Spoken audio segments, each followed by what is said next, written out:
அமர்ந்திருக்கும் தலைமை ஆசிரியர் அவர்களே, அதன் கிளையாக இருக்கும் ஆசிரியர் அவர்களே, அதன் இலையாக காணப்படும் மாணவ மாணவிகளே, அதன் பழங்களாக அமர்ந்திருக்கும் சிறப்பு விருந்தினர் அவர்களே, அனைவருக்கும் எங்களது காலை வணக்கம். நாங்கள் நெகிழி என்ற தலைப்பில் பிளாஸ்டிக் விழிப்புணர்வு நாடகத்தை உங்கள் முன் அரங்கேற்ற வந்துள்ளோம்.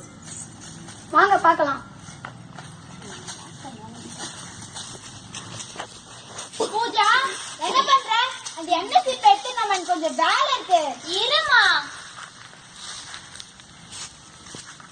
இங்க தலைக்கு எண்ணெய் வச்சுச்சா? எவ்வளவு கிட்டு பாரு. இங்க தலை வார முடியுதா? மா, ரொம்ப வலிக்குதுமா. தினமும் உனக்கு தலைக்குள்ள வேற. எங்கேயாவது நான் சொல்றதை கேக்குறியா? சொன்னா பெரிய மனுஷன் மாதிரி நடந்துக்கிற. ஏண்டி இந்த வருஷத்துல பள்ளிக்கூட படிப்பு முடிச்சுடி? முடிஞ்சிடுச்சுமா. ஏங்க பள்ளிக்கூட படிச்சு முடிச்சிடலாம், படிச்ச வரைக்கும் போதும். சட்டுப்பட்டு ஒரு கல்யாணத்துக்கு ஏற்பாடு பண்ணுங்க. அதெல்லாம் ஒன்னும் சொல்லாத அம்சவேணி. என் பொண்ணு என்ன சொல்லுதோ அதைத்தான் செய்வேன்.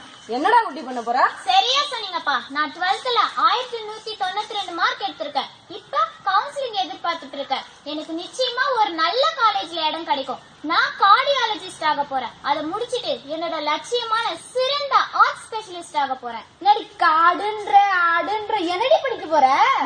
அது காடு ஆடுலாம் இல்ல, கார்டியாலஜிஸ்ட் அப்படின்னா ஆர்ட் ஸ்பெஷலிஸ்ட். ஆர்ட் ஸ்பெஷலிஸ்ட் அப்படின்னா அது ஆர்ட் ஸ்பெஷலிஸ்ட் அப்படின்னா இதய அறுவை சிகிச்சை நிபுணர். இது டாக்டர் படிக்க போறியாடி? ஆமாமா. இந்த ஊர்ல எதுக்கு டாக்டர் படிப்ப? நான் இந்த ஊர்ல படிக்க போறேன்னு சொன்னா நான் பட்டணத்துக்கு போய் அங்க படிச்சு டாக்டர் ஆக போறேன். கேட்டீங்களா? பட்டணத்துல போய் படிக்க போறாங்களாம்.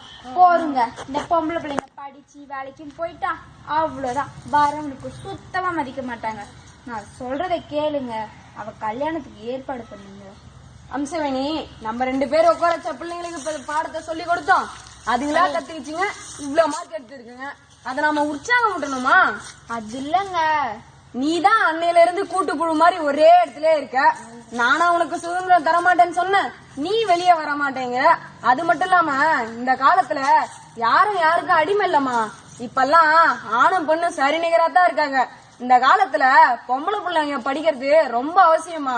ஒரு பொம்பளை புள்ள படிச்சதுன்னா ஒரு குடும்பமே படிச்ச மாதிரி. நீ ஏதோ சொல்றியே பொம்பளை புள்ள படிச்சு வேலைக்கு போயிட்டா வரவனை மதிக்க மாட்டேன்றானு. அது எப்படிமா அவ மதிக்காத போயிடுவா? நம்ம பிள்ளைங்கம்மா, அவ ஒன்ன மாதிரிதான் இருப்பா. இன்னும் சொல்ல போனா நம்ம பெருமைப்படணுமா. படிக்காத பத்தவங்களுக்கு படிச்ச பிள்ளைங்க படிக்கட்டும் விடுமா. ஏதோ நீங்க சொல்றீங்க, நீங்க சொன்னா சரிதாங்க. படிக்கட்டும் அம்மனி. அது இல்லைங்க, என் கவலையே வேற. அம்மனி, பட்டணத்துல படிச்சு நம்ம ஊருக்கா டாக்டர் வர போறா? இந்த ஊருக்கு எதுக்கு மாமா டாக்டர்? நம்ம அப்பா ஊர் தலைவரா இருக்கத்தால இங்க இருக்க பாதி பிளாஸ்டிக் ஒழிச்சுட்டாரு. நம்ம அப்பா ஊருக்கு ஐயோ இந்த பச்சை பசுமையான கிராமத்துக்கு எதுக்கு மாமா டாக்டர்? நான் பட்டணத்துல படிச்சு அங்கதான் டாக்டர் ஆக போறேன். அம்மனி, அப்பா ஆர்டர் போடுறது மட்டும் தான் அவரோட வேலை. நாம் தான் அந்த ஊர்ல இருக்கிற பிளாஸ்டிக் கழிவுலாம் சேகரிச்சு நம்ம ஊர் எல்லையில இருக்கிற கடைங்களை போட்டு வச்சிருக்கோமா. இப்ப நம்ம ஊர்ல பிளாஸ்டிக் குடம் கூட யூஸ் பண்றதுன்னா பாத்துக்கோயேன். அப்பா, எனக்கு ஒரு சந்தேகம். நான் ரொம்ப நாளா கேட்கணும்னு நினைச்சிட்டு இருக்கேன். என்னம்மா? அந்த கடைக்குள்ள இருக்க பிளாஸ்டிக் கழிவுகளை என்னதான்ப்பா செய்ய போறீங்க? அதே டவுட் தான் எனக்கும். 4-5 வருஷமா சேகரிச்சுக்கிட்டு இருக்கிறோம். நாளுக்கு நாள் கழிவுகளும் அதிகரிச்சுக்கிட்டே போகுது. அதை வச்சுட்டு என்னதான் செய்ய போறீங்க? ஏதோ என் புள்ள சொன்னா செஞ்சுட்டேன். ஐயா, புள்ளங்க ஞாபகம் இருக்கு, மறந்துட்டீங்களா? தம்பி வரேன்னு சொல்லிட்டு போன் பண்ண. அப்படியே நான் வண்டி எடுத்துட்டு ரயில்வே வரைக்கும் போய் பாத்துட்டு வந்துட்டுமா? அட ஆமாண்டா, இவ பண்ண கூத்துல என் புள்ள வரதையே மறந்து விட்டேன். எங்க என் புள்ள வரனா? ஆமா அம்மனி, வாங்க ஐயா, நம்ம 2 பேருமே போய் பாத்துட்டு வந்துடலாம். இதோ போயிட்டு வரேன் சோனி. அதுக்கு அவசியமே இல்லப்பா, நானே வந்துட்டேன். தம்பி, இப்பதான் உங்களை பத்தி பேசிக்கிட்டு இருந்தேன், அதுக்குள்ள வந்துட்டீங்க. ஆயுஸ் 100பா உங்களுக்கு. வாப்பா வாப்பா. சிவா, வாயா வாயா, சாப்பிட்டியா? ஆமா. ஐ அண்ணா கண்டிப்பா எனக்கு தான் சப்போர்ட் பண்ணுவாங்க. அம்மா இப்படி வாங்க, பையன் ஆசீர்வாதம் பண்ணுங்கப்பா. நல்லா இரியா. அப்பா, நீங்க நினைச்ச மாதிரி நான் கலெக்டர் ஆயிட்டேன்ப்பா. நான் அதிக மதிப்பெண் எடுத்ததுனால என் விருப்பத்தை கேட்டாங்கப்பா. நானும் நம்ம மாவட்டத்துக்கே கலெக்டரா வரும்னு என் விருப்பத்தை சொன்னேன். அதுபடி திருவண்ணாமலை மாவட்டத்துக்கே நான் கலெக்டர் ஆயிட்டேன்ப்பா.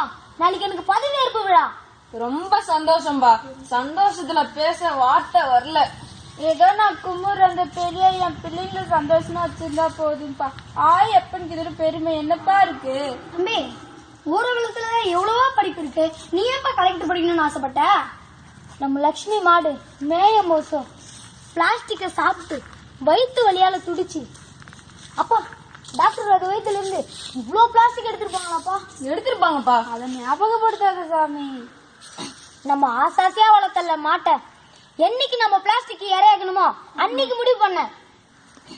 அப்பா நீங்க பிளாஸ்டிக் முடிச்சா ஓய்ச்சுதான் நினைக்கிறீங்களாப்பா? ஏதோ ஒழிச்சுட்டான்னு நம்புறேன்ப்பா. என்னது, அப்பா ஒழிச்சாரா? அப்பா ஆர்டர் போட்டதோட சரி. ஏன்டா நீ ஏன் ஊர் தலைவர்னு சொல்லிக்கேன்? ஐயா தம்பி கிட்ட தானே ஐயா. தொலை. தம்பி, அப்பா ஊர் தலைவரா இருக்கிறதுனால அப்பா ஆர்டர் போட்டதோட சரி. நான் தான் இந்த ஊர்ல இருக்கிற பிளாஸ்டிக் கழிவுலாம் சேகரிச்சு நம்ம ஊர் இலையில இருக்க கடல்ல போட்டு வச்சிருக்கேன்ப்பா. இந்த ஊர்ல இப்ப பிளாஸ்டிக் துண்டு கூட இல்லைன்னா பாத்துவேன், அந்த அளவுக்கு பிளாஸ்டிக்கே நான் ஒழிச்சிட்டேன்ப்பா. அப்படி சொல்லாதீங்க மாமா, அது தப்பு. அப்படி சொன்னீங்கன்னா அது உங்க அறியாமன்னு தான் நான் சொல்லுவேன். ஏன்னா நம்ம அன்றாட வாழ்க்கையில பயன்படுத்துற TV, fridge, washing machine, AC, mixie, grinder, cellphone, ஏன் நீ வச்சிருக்கிற மை டப்பா வரைக்கும் பிளாஸ்டிக்ல செஞ்சதுதான். அந்த அளவுக்கு பிளாஸ்டிக் நம்ம வாழ்க்கையோட ஒன்னா இணைஞ்சு போச்சு. ஒரு நாளைக்கு 8 மில்லியன் இல்ல ட்ரில்லியன் கணக்கான பிளாஸ்டிக் பைகள் தயாரிக்கப்படுது. ஏன் அது எடையும் கம்மி, விலையும் கம்மி, ஆனா தீங்கு மட்டும் ரொம்ப ரொம்ப அதிகம். ரோட்ல எவனோ ரோட்ல தூக்கி போற பிளாஸ்டிக் பை வண்டி ஓட்டுற முகத்துல பட்டு எத்தனையோ விபத்துகள் நேரிடுது. அந்த பிளாஸ்டிக் பையால விலங்குகள், பறவைகள் பல அழிவை சந்திக்க நேரிடுது. கடைசியா நம்ம பயன்படுத்துற பிளாஸ்டிக் கழிவுகள் எல்லாம் கடல்ல கலக்கிறதுனால ஒரு வருஷத்துக்கு எத்தனை அறிவாளிகள் கடவுள உயிரினங்கள் இறந்தது நேருது தெரியுமா? தம்பி, அப்ப இதுக்கு ஒரு முடிவே இல்லையா? பிளாஸ்டிக் நம்மளால அழிக்கவே முடியாதா? பிளாஸ்டிக்க முழுசா அழிக்க முடியாட்டியும் என் லட்சியமான பிளாஸ்டிக் கவரையாவது முழுசா அழிப்பேன். தம்பி, நீங்க கலெக்டர் ஆகி மக்களுக்கு என்ன பண்ண போறீங்க? பிளாஸ்டிக் பை எடுத்துட்டு போற ஒவ்வொருத்தன் கையை பிடிச்சி என்னால தடுக்க முடியாது. அது எங்க இருந்து வருதோ அங்க நான் தடுக்க போறேன். அதையும் மீறி பிளாஸ்டிக் உள்ள வந்துச்சுன்னா அவங்கள நான் கடுமையான தண்டனைக்கு உள்ளாக்க போறேன். தண்டனைகள் கடுமையான தான் தவறுகள் குறையும். பிளாஸ்டிக் யூஸ் பண்ணாதீங்க, அது நமக்கு கேடு தரும். அது தூக்கி மண்ணுல வீசாதீங்க, மண்ணை மலடாக்கும். அது மக்கறதுக்கு 1000 வருஷம் ஆகும். பழாப்போன பிளாஸ்டிக் விவசாயிகள், பறவைகள், மனிதர்கள், விலங்குகள், கடல்வாழ் உயிரிகள், ஏன் இந்த பூமிக்கே கேடு தருது அப்படின்னு வீட்டுக்கு வீடா போய் சொல்லிட்டு இருக்க முடியாது. சிகரெட் பிடிச்சா கேன்சர் வரணும், குடியை கெடுக்கணும் தெரியாதவங்க யாரும் இல்ல. தவறுகள் எல்லாருக்கும் தெரிஞ்சிருந்தாலும் அதை திருத்திக்கு தான் யாரும் தயாரா இல்ல.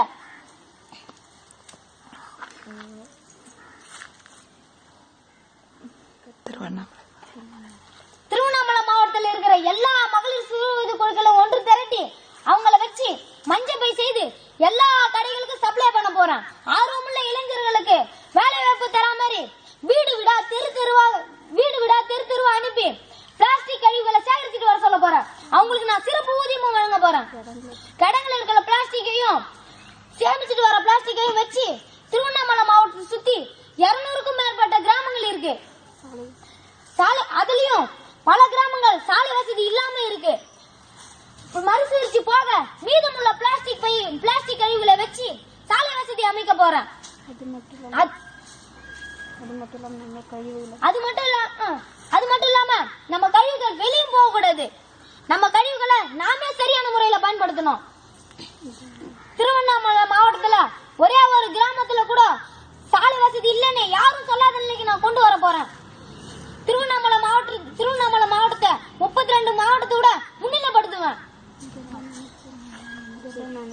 இதெல்லாம் நான் ஒரு நாள் 2 நாள் நினைச்சது இல்ல. என் வாழ்க்கையில ஒவ்வொரு நாளும், ஒவ்வொரு நிமிஷமும், ஏன் ஒவ்வொரு நொடியும் இதெல்லாம் நினைச்சு என்ன நானே செதுக்கிக்கிட்டேன். அதோட முடிவு இப்ப உங்க முன்னாடி நான் கலெக்டரா நிக்கிறேன். தம்பி, இதை கேட்கும் போது எனக்கே கை தட்டணும் போல தோணுதுப்பா. நீ நினைக்கிறதெல்லாம் நடக்க தெய்வம் துணையா இருக்குயா. நல்லா இருப்பையா. ஒரு கை தட்டினா ஓசை வராது, அது மாதிரி நீங்க துணை இல்லைன்னா என்னால சாதிக்க முடியாது. என்ன சாதிப்போமா மக்களே?